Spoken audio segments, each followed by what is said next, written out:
In this video, we're going over the new best settings to use after the Black Ops 6 Season 2 Reloaded update. These settings are going to help you improve your aim, accuracy, and gun skill across all ranges. Let's get into it. As you can see, I play with an Xbox Elite controller on PC with one paddle, the short paddle, on the back set up for jumping. Now, these settings are going to work no matter what controller you're playing with, and also no matter what console you are playing on. I have you covered. Now, for the button layout, even though I play with a controller with paddles on the back or one paddle on the back, tactical is going to be the best button layout, remapping your crouch and prone button by just pressing down on the right thumbstick. This is very important so you can get in and out of cover a lot faster here in Black Ops 6 as well as Warzone, and you're also going to be able to perform a drop shot and still be able to aim down sight, making you a lot more deadly at those close and medium ranges. Without the Omni movement in multiplayer Warzone, tactical is going to take your gameplay to the next level. Now, what you also want to go ahead and do under the settings is you want to adjust your horizontal as well as your vertical sensitivity. Now, I am a firm believer that you do not need to play on a high sensitivity in order to do well in Call of Duty or Warzone. I play on a 1.6, which is going to be roughly a 6/7 sensitivity if we're going to refer back to the old values. Now, if you're trying to drastically improve your aim, accuracy, and gun skill, I do recommend playing within the 1.2 and the 1.6 sensitivity range. This is going to be allowing you to be fast enough to turn on other players, but also not throw off your aim and accuracy at those longer ranges, because that's where I feel most players are going to be falling short. Anybody can take somebody out at point blank. It's those medium longer ranges where shots are missed and you can start to get outgunned, and obviously you don't want that to happen. So being within that 4, 6, 7 sensitivity range, 1.2, 1.6 is going to be perfect if you're trying to improve your aim, accuracy, and gun skill. There's some other settings we're going to adjust in this video as well that's going to complement that range. Now, what you also want to go ahead and do under your settings for the controller is I personally like to go ahead and disable vibration.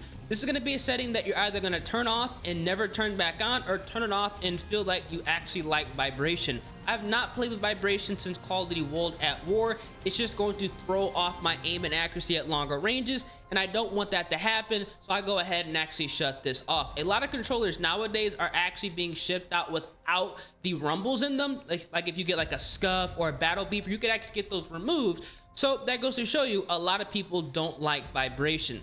Now, we'll go ahead and showcase my dead zone settings. These are going to be, honestly, depending on your own controller's health.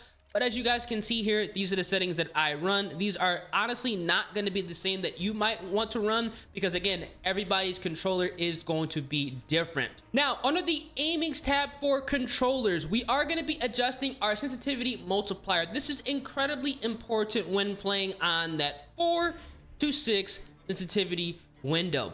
Now, what you want to do is go all the way down to your ADS sensitivity multiplier. You want to reduce this from 1.0, which is going to be what it comes default, to 0.7. This is going to be incredibly important to do so, because it's going to allow you to have less sway when you are trying to aim down sight at longer ranges, and you're overall going to allow yourself to essentially have a slower aim down sight sensitivity, so you can outgun players a lot easier at longer range. This is overall going to make a drastic improvement when trying to outgun players at ranges that you previously could not do before. Make this change, you're going to see a night and day difference immediately when you load up your next match.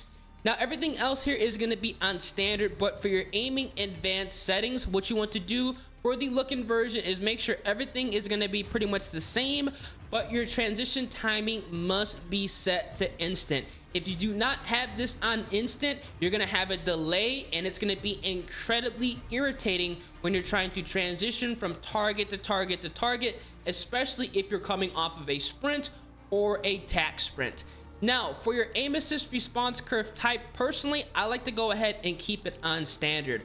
All these settings are gonna work realistically for standard, linear, as well as dynamic, but I personally like to play on standard because at a moment's notice, they've done this in Modern Warfare 3 as well as Black Ops 6, they can go ahead and make adjustments within the aim assist, and if they do that, you can literally wake up one day having to relearn how to abuse the aim assist or how to aim at longer ranges. Standard is going to be that safety setting that even if they do make changes, it's not going to be drastic for us. So that's exactly why I keep it on standard. Ever since they've made changes midway through the game in Modern Warfare 3, I've always kept this alone because it's just better safe than sorry. Aim assist response curve slope, I keep this at 1, and my custom sensitivity per zoom, I have this left alone as well. Now for the movement, I have my sprint assist. Tactical sprint assist is turned on. Make sure you guys go ahead and have your sprint assist delay at 0. If you don't, you're gonna have a delay, and that's gonna be incredibly annoying if you're trying to run and gun. Mantle assist, for me personally, I like to go ahead and turn this off. Crouch assist I have turned off, and corner slice I also have turned off as well. These are going to be settings that I turn off just so I'm not accidentally doing a maneuver when I don't want to be doing a maneuver. Slide dive behavior is going to be on hybrid. The reason I go ahead and put this on hybrid is so I have full control of the Omni movement, so I'm not accidentally sliding or diving when I don't want to do so. And if that does happen in Black Ops 6, it's a wrap. You're going to lose the gunfight. That's exactly why I put this on hybrid. Everything else here is going to be the same. I've not made any other changes except making changes under the settings that absolutely must be made, so I'm not accidentally doing maneuvers. And for the combat setting, the only thing that I have went ahead and adjusted is the C4 detonation. I have this set 1 by 1 just so I don't have to throw 2 of them at the same time to actually go ahead and blow them up. Everything else here is going to be the same. I've not made any other changes under the combat setting, so make sure you guys go ahead and adjust these based off your personal preference and how you play the game. For me personally, I like to have full control. That's why a lot of things are turned off, but you might like to go ahead and keep them enabled. Now for the graphic settings, we've jumped right to the view tab because this is where everything matters. Now, motion reduction presets turned off. Arachnophobia mode, I have it turned off. But for your FOV, I have mine set to 120. I always recommend playing within the 100 to 120 FOV range because not only is it going to give you a bigger picture so you can see more on your screen, but when you go ahead and couple this with the ADS field of view set to affected, not independent, do not play on independent, it's going to mirror whatever FOV you have enabled. So if you are running an iron sight weapon or an optic, that optic or iron sight is going to be in that 100 or 120 FOV picture. This is going to be incredibly important when trying to outgun players at those medium to longer ranges. This is why I recommend playing on a lower sensitivity setting, because you're going to have less visual recoil because your FOV is going to be mirrored when you are aimed down sight using an optic or an iron sight. This is another setting that you're gonna change and see a drastic improvement as soon as you make an adjustment. I highly recommend going ahead and doing so. Now, everything else here is gonna be the same. I have my weapon field of view set to default. This is gonna be a personal preference setting. It's not gonna impact how you outgun players at longer ranges. So if you like to play on narrow or wide, it's not going to matter. This, you could pick whatever you want. I just like to keep it on default. Now, everything else here is going to be the same, but this is something you must change. Otherwise, your game is going to run like garbage, and it's going to be incredibly hard to see people at medium to longer ranges, and also if they are in corners or bushes, which happens all the time. Now, world motion blur, shut this off. Weapon motion blur, turn this off. I mean, if you don't turn this off, oh my god, the game is going to look like trash. This is going to be another 2 settings you're going to turn off and see a massive difference in your gameplay. So make sure you guys have this turned up. If you've ever watched somebody play with world motion or weapon motion blur enabled, you know what I'm talking about. It plays like trash. Now, if you've been playing with it on, as soon as you turn it off, your mind's going to be blown. I'm not even kidding. Now, first person camera movement, I go ahead and have this at 50%. This is going to allow the screen to shake less when explosions go off, which happen all the time. So overall, it's just going to make the game feel a lot more planted and, you know, not as ridiculous as it would if you had this set to 100. Now, I actually used to play at 100 for quite some time, but after putting it to 50, Oh man, I'm never going back to 100. I'm telling you that right now. Now, for the inverted flashbang, I have this turned on just so things aren't as annoying, because flashbangs, smoke grenades, they're gone, you know, they're going off all the time. That's exactly why I have this turned on. But these are going to be the graphic settings I highly recommend changing within Black Ops 6 Season 2 Reloaded. Now, for the audio settings, they don't call me ears for nothing. These are very important. For your master game volume, I recommend turning this up to 100. But for gameplay music, you can turn this down if you don't like the music as loud. But if you do, feel free to keep it the same. You guys can probably tell in video the music is turned down significantly because it is blasting. But if you have a headset, definitely have your master game volume cranked up.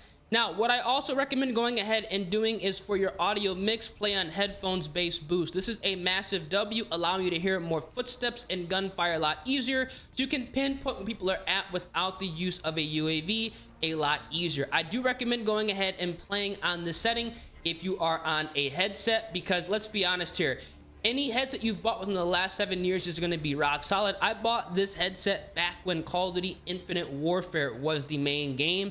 Still rocking Astro 40 TRs. I highly recommend playing on headphones bass boost.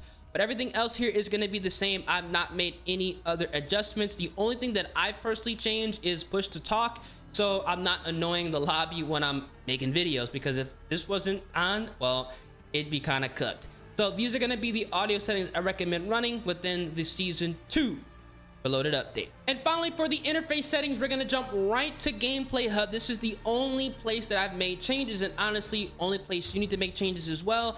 Make sure mini-map shape is set to square. If you are playing on round, it is going to be chalked. Square is going to give you not only a bigger picture, but it is going to be a lot easier for you to read and interpret the mini-map and figure out people are going to be spawning at and traffic patterns based on red dots. Everything else here is going to be the same. I've not made any other changes under the interface settings tab. These are going to be the absolute best settings to rock here in Black Ops 6 Season 2 Reloaded. Make sure you guys adjust your horizontal and vertical stick sensitivity. You do not need to play on a cracked out sensitivity to outgun players at close, medium, or longer ranges. If this video does help you out, feel free. Drop a like on the video, subscribe to the channel, turn on those post notifications, and let me know down in the comment section after going ahead and playing some games if these settings truly made a difference. I can guarantee you they will. Hope you guys enjoy. Deuces.